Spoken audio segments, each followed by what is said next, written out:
Hello बच्चों। आज मैं आप लोगों को क्लास 8th की जो आपके पास मैथ्स की एनसीईआरटी की बुक है ना, उसमें हमने अपना चैप्टर नंबर 4 स्टार्ट कर रखा है, एक्सप्लोरिंग सम ज्योमेट्रिक थीम्स।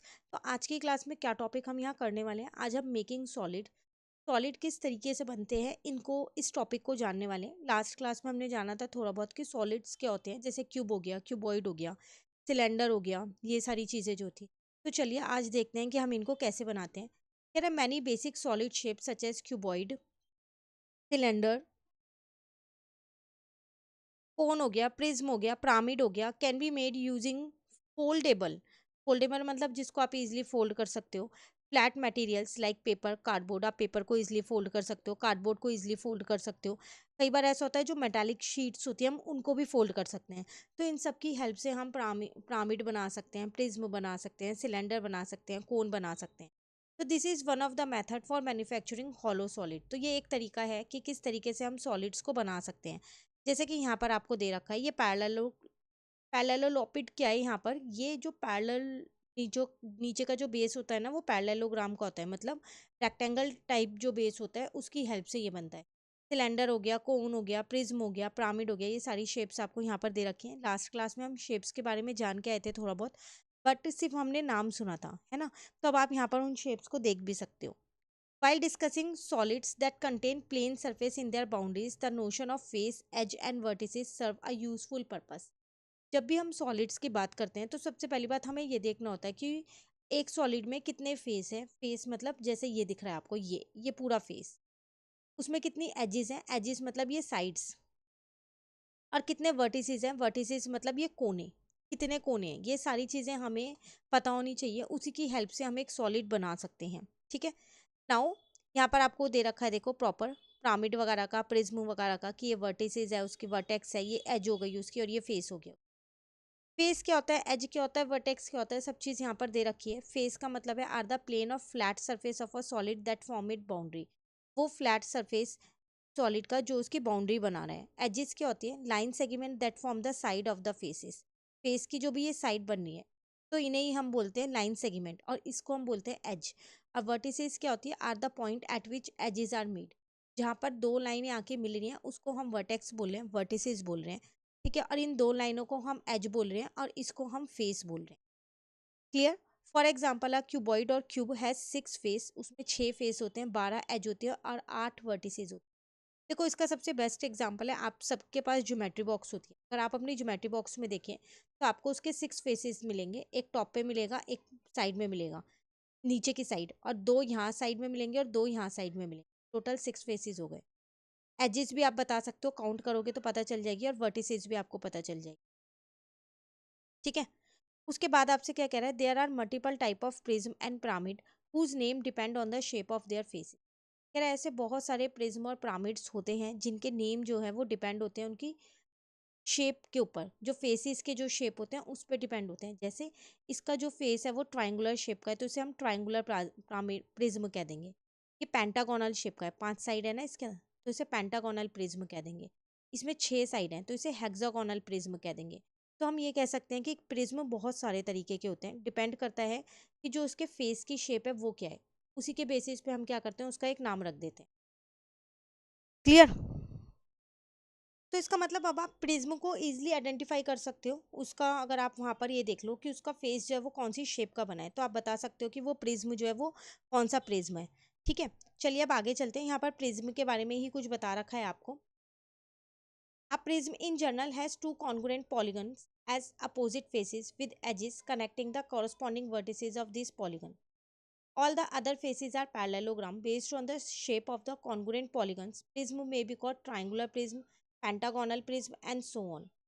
कह रहा है अगर हम प्रिज्म में देखें तो उसमें दो कॉन्ग्रुएंट पॉलीगॉन्स होते हैं, अपोजिट फेसेस होते हैं। जैसे अगर आप यहाँ पर देखो, ये रहे, यहाँ पर और यहाँ पर भी ये पेंटागन बना हुआ है, यहाँ पर ये हेक्सागन है तो यहाँ भी हेक्सागन बना हुआ है, ठीक है। बाकी जो ये कह रहे हैं all the other faces are parallelogram, बाकी के जो ये फेसेस होते हैं पैरेललोग्राम होते हैं, मतलब एक 4 साइडेड फिगर होती है आपके पास। तो इन कॉन्ग्रुएंट पॉलीगॉन्स के बेसिस पे आप बता सकते हो, के बेसिस पे, कि वो कौन सा प्रिज्म है, ट्राइंगुलर है, पेंटागोनल है या हेक्सागोनल है, ठीक है। नाउ पिरामिड की अगर हम यहाँ पर बात करें तो पिरामिड भी डिफरेंट तरीके के होते हैं, सिर्फ एक ही तरीके का नहीं होता। जैसे ट्राइंगुलर पिरामिड क्योंकि इसका जो बेस है वो ट्राइंगल है। पेंटागोनल पिरामिड क्योंकि इसका जो ये नीचे का बेस है ये पेंटागोनल शेप का है। हेक्सागोनल पिरामिड क्योंकि ये 6 साइडेड फिगर्स बनी हुई है। ठीक है, तो ये हेक्सागोनल पिरामिड हो जाए। तो a pyramid in general has a polygon base and has a pointed outside it, यहाँ पर ये pointed shape का होता है, and edges connect the point with each of the vertices of the base. Based on the shape of the base, pyramid may be called triangular pyramid. हम shape के basis पे pyramids को triangular pyramid, square pyramid, pentagonal pyramid and so on, जो भी उनका नीचे का base होगा उसके basis पे हम उन्हें identify कर पाते हैं। लेकिन हम ट्राइंगुलर पिरामिड को टेट्राहेड्रन भी बोलते हैं, ये इसका दूसरा नाम है। ये आप याद रखना, कई बार एग्जाम में इस नाम से भी आ जाता है। ठीक है।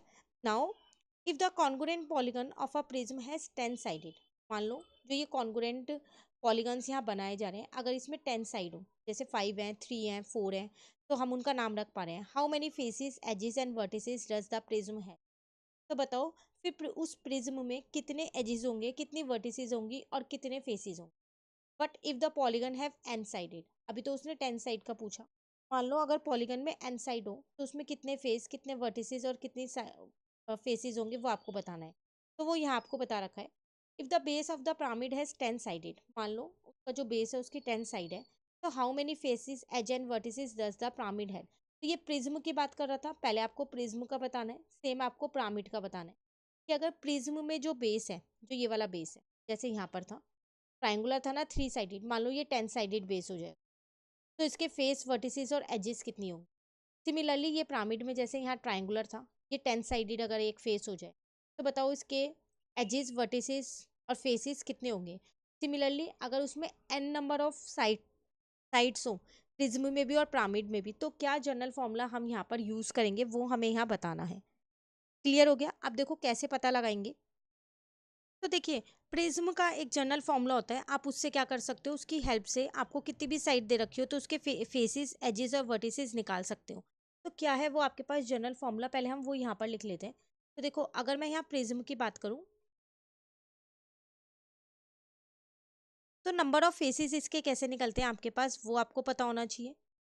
सिमिलरली नंबर ऑफ एजेस कैसे निकलती हैं वो आपको पता होना चाहिए, और नंबर ऑफ वर्टिसेस कैसे निकलती हैं वो आपको पता होना चाहिए। तो फिर आपको कोई सी भी साइड दे रखी हो तो आप उसको ईजिली निकाल सकते हो। ठीक है ना। तो अगर मैं नंबर ऑफ फेसेस की बात करूँ तो उसका फॉर्मूला होता है n+2। तो अभी फिलहाल मुझे 10 दे रखा था, तो 10+2 आ जाएगा, तो मेरा आंसर आ जाएगा 12। और नंबर ऑफ एजेस का फॉर्मूला होता है मेरे पास 3 × n। तो n मेरे पास 10 है क्योंकि वो बोला था अगर उसकी 10 साइड्स हुई तो बताओ कितने फेस, एज और साइड, एज और वर्टिसेस होंगे, तो उसकी 30 एजेस होंगी। और अगर मैं वर्टिसेस की बात करूँ तो वो होता है 2 × n, ये एक जनरल फॉर्मूला है। तो 2 × में 10 कर दो तो 20 हो जाएगा। ठीक है। ये आपके पास कब था? ये आपके पास तब था जब आपसे वो कह रहा था 10 साइड्स हैं, तो आप यहाँ लिख दोगे जब 10 साइड्स होंगी। अब इसी अगर मैं प्रिज्म की बात करूं और नंबर ऑफ साइड्स में बात करूं, n साइड्स होंगी, तो नंबर ऑफ फेसेस आप कैसे निकालोगे? यहाँ पर n+2 करके निकाल दोगे। ठीक है। और नंबर ऑफ एजेस कैसे निकालोगे आप? यहाँ पर 3 × n करके निकाल दोगे। और नंबर ऑफ वर्टिसेस कैसे निकालोगे आप? यहाँ पर 2 × n करके निकाल दोगे। क्लियर? तो ये जनरल फॉर्मूला समझ में आ गया। सेम आपको यहाँ पर पिरामिड के लिए भी पूछ रहा है, अगर उसमें 10 साइड हो तो कैसे निकालोगे। अब हम यहाँ पर बात करते हैं अपने पिरामिड की। जब मेरे पास 10 साइड होगी तो मुझे 3 चीज़ें चाहिए यहाँ पर। एक मेरे को चाहिए number of faces, number of edges चाहिए कितनी होंगी, ठीक है, और नंबर ऑफ वर्टिसेस चाहिए।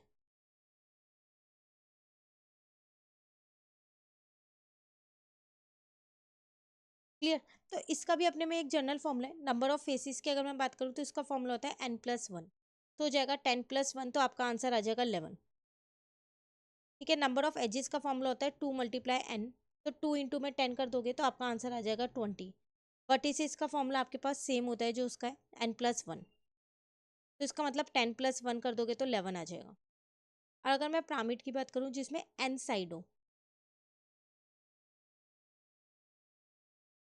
तो यही जनरल फॉर्मूला आपको यूज़ कर देना है। ये बस पिरामिड का और प्रिज्म का फॉर्मूला याद कर लो। कई बार ऐसा होता है एग्जाम में 10 साइड की जगह आपके पास 8 साइड बोल देगा, 7 साइड्स बोल देगा, तो आप नंबर ऑफ फेसेस, एजेस और वर्टिसेस इजीली निकाल सकते हो। ठीक है, ये जनरल फॉर्मूला है, इसको आप याद कर लो। नंबर ऑफ एजेस यहाँ पर आ जाएंगे आपके पास 2 × n या 2n लिख सकते हो। सिमिलरली नंबर ऑफ वर्टिसेस आपके पास आ जाएंगे यहाँ पर n+1। क्लियर हो गया क्वेश्चन? चलिए अब आगे आपसे क्या कह रहा है। Now we will see how to make different solid using a foldable flat surface such as paper, cardboard etcetera. अभी हम ऊपर के एक टॉपिक में करके आए थे कि हम इन सॉलिड्स को फोल्डेबल चीज़ों से बना सकते हैं। जैसे पेपर फोल्ड हो जाता है, कई बार एक मेटालिक शीट आती है वो भी फोल्ड हो जाती है, कार्डबोर्ड फोल्ड हो जाता है, तो कैसे बना सकते हैं। The base idea is to create a shape on a flat surface that can be folded into solid. आप क्या करो, मेन आइडिया क्या है, बेसिक आइडिया क्या है, यहाँ पर आप उस शेप को एक फ्लैट सरफेस पे बना लो। उस पे बनाना जो इजीली फोल्ड हो जाए, जैसे पेपर या कार्डबोर्ड, उस पे बना लो। Such a shape is called a net, उस शेप को हम बोलते हैं net. In other word a net is obtain by unfolding a solid on a plane.